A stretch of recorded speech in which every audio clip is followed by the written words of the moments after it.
Hi, I'm Aaron, and today I am making fire roasted tomato sauce. We use the fire roasted tomato sauce for many purposes. Sometimes we use it for pizza sauce, sometimes we use it for pasta sauce, other times we use it as an ingredient in soups. So today I'm going to walk you through the different steps it takes to make fire roasted tomato sauce. First, I core and seed tomatoes. So to core a tomato, either use a tomato core. I just grab my chef knife right at the end there so I have lots of control over the tip. I put it in, I move around the center, and then I take the core out like that. So it takes the woody part of the core. Then what we're gonna do is take your chef knife and just slice it down the center. Then what we do is we move over and we take all of the seeds out of the tomato. So all you're left with is flesh of the tomato. That way when we grill it on our barbecue, we can take the skin off of it and put it right into our pot for tomato sauce pureeing and other ingredients going into it. So that's this part. I will bring you guys back in once I get all of these tomatoes done being seeded, and we go and move into the barbecue section. Hi, so now we've made it outside and I've fired up the old Patio Chef barbecue. Got it nice and hot. I've got a full bowl of fully cored and seeded tomatoes. I've filled a couple tomatoes up with some minced garlic. What I'm going to do is let those slowly roast so we get a little bit of a tomato roasted garlic. I've also cut and peeled some white onion that I'm going to roast a little bit of. And then the rest of these tomatoes I'm going to place skin side down on the barbecue.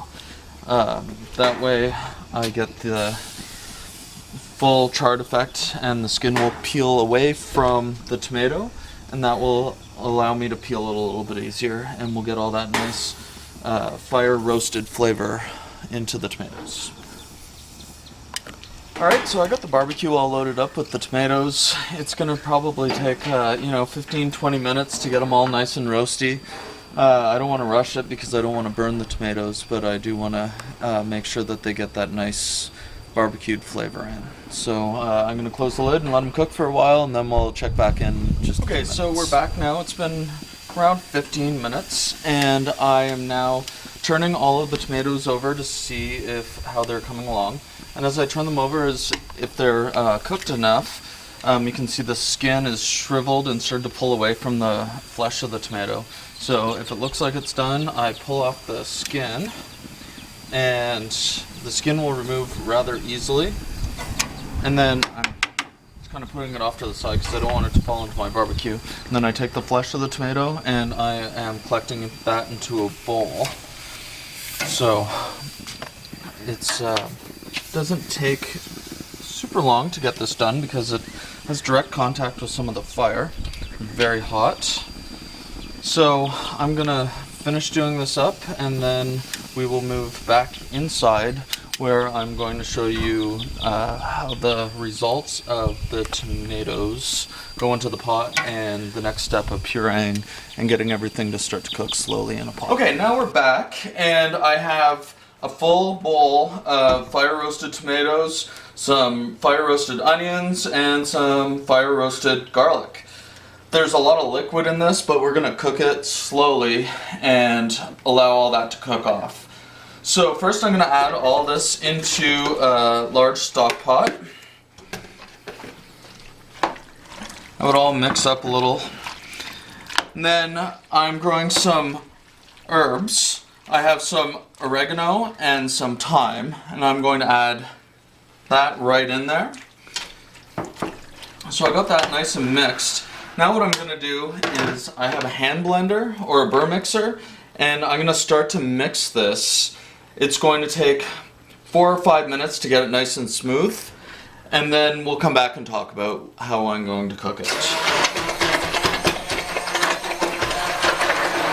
Okay, so this is been done. It took me about 5 minutes to get it to a nice chunky consistency. I did add about a half teaspoon of Better Than Bouillon vegetable base. It's just a vegan vegetable base. It has some yeast extract in it and some concentrated vegetables.